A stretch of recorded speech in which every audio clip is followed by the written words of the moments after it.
મારું નામ સાગર ઠાકોર છે. ફોરેસ્ટ ડિપાર્ટમેન્ટમાં મેં સવારે ફોન કર્યો તો ત્યાં નીલગાયનું એક્સિડન્ટ થયું. ત્યાંથી અમને કોઈ રિસ્પોન્સ મળ્યો નહીં.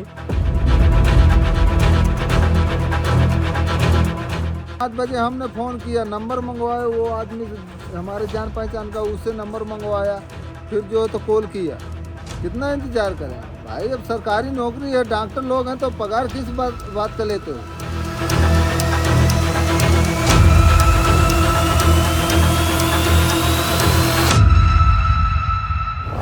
અને અત્યારે રાતના તમે જોઈ શકો છો કે 10:15 વાગ્યા છે. ત્યાંથી નમસ્તે ફાઉન્ડેશન અને પોલક રેસ્ક્યુવાળા ટીમ એમની આવી અને અત્યારે નીલગાયનું આ રેસ્ક્યુ કર્યું તે બદલ તેમનો થેન્ક યુ.